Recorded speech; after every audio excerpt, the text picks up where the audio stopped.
Alright, so for starters, I know some of you are thinking, like, what are these red and green things? They're called candlesticks, Japanese candlesticks, and they're what we forex traders use to, help us analyze the markets and help predict future market patterns and everything. So, um, price action. Price action is the patterns that these candlesticks show. So, oh, by the way, green candles show an increase in pricing, red candles show a decrease, or you know what I mean. So, price action. Price action is the patterns that these candles show. So, let's say, for example, here I got all these lovely candlestick patterns. Uh, you guys might need to write these or learn them. I don't care. Literally. Even if you go on Google, search everywhere and Google. You know what I mean? Some of them are a lot more complex than others. Like for example here, but you know what I mean. But these are the main ones. These are the basic ones, and I know a lot of people start talking about indicators and stuff. These are the bit. They're not literally not formal indicators, but I think I like to call them indicators because these are one of your best friends when it comes to trading.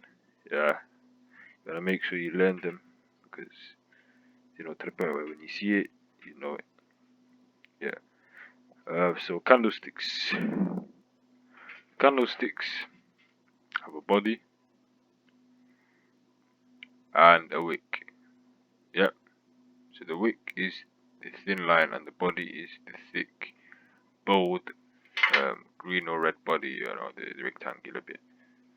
So the wick. When you see wicks, or when you see huge wicks, like for example here, this wick is not too big, but it's a wick. It shows a wick rejection. It means that bearish momentum or sellers in the market are losing control and the bearers, known as buyers, are gaining control of the market. So if you can see here, now that we've seen this week, let's say we didn't know anything of that side of price action or that side of the market, we were still at this point in time and we saw this huge, well, not really huge, but we saw this week, we can literally draw a support level. And guess what? In the future, price action will always retrace of the support level, retest. Price action could have done one of two things. You could have shown a breakout. I mean, I doubt it would have with all these doji candles, but it could have shown a breakout or a retracement. And in this case, it's showing a retracement. So don't ignore these little wicks because all these wicks here create a support level that helped you in the future. You could have literally entered a trade right here because you knew. Obviously, that's not how we do it, but let's say, just as a little example, there's a lot of factors. You could literally enter a trade right here, put your take profit up there, and you would have won. Simple. You know what I mean? So, price action is very important. You need to learn all these candlestick patterns. You need to know what candlesticks do. So, like I said, wicks are very helpful, very useful when it comes to trading. Um, there's key levels, support, resistance. Like I said, this is a support level, this is a resistance level. There's also Fibonacci levels, but I'll get into that in another part of this course. Time frames. Uh, I use the hourly time frame, then I use 15-minute as my entry. But there's other people that use 4 hours. The normal time frame, 1 hour as their entry. There's people that use daily, monthly. Bigger time frames hold stronger, or hold more profit, basically, more pips, more everything.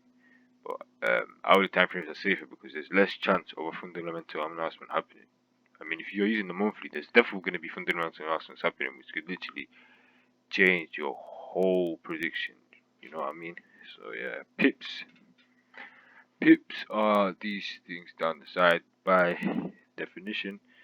A pip measure per pip or pip, yeah, a pip is the measure or the amount of change in the exchange rate of a currency pair and is calculated using the last decimal point.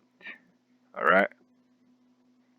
The last decimal point. Literally that last decimal point right there. Yeah.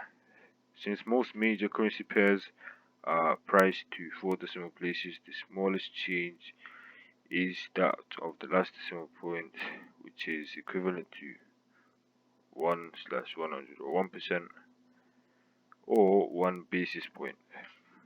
Basically, all that waffle is, what trying to explain to you is what a pip is. So these things are pips. So if you want to measure pips, you click the ruler side, the ruler thing here.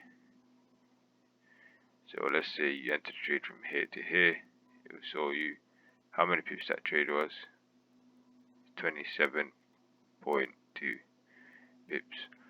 So pips are very helpful when it comes to trading. Man said helpful. Pips are basically the measure of trading. You know what I mean? So you need to get your whole head around the idea of pips. I know it's very hard to understand at first because these numbers literally mean nothing to you if you haven't really been in the currency market for a long time. But you will understand it at some point, and you will know what's going on and at what levels price action decides to what level you saw this candle at what level. If you can literally see, I saw this, like literally, if this is a huge bullish engulfing candle, that's what we call it. You can literally say to someone, "Oh, I saw a huge bullish engulfing candle," and they'll be like, "Well, where do you see it?" You won't know. You won't say to them, "Oh, about midway through." You're not gonna say that because, come on now, you're gonna say to them, "I saw it at level, whatever level this is, yeah, 17015 or around there," so that person can go and see this candle for themselves and decide how they want to end the trade. Literally, this bullish engulfing candle, you saw this engulfing candle, and what happened? Price action went up to the next key level. So yeah, pips are very important in trading. All of this stuff is very important, especially price action patterns. You need to learn them off by heart. And yeah, that being said, let's move on.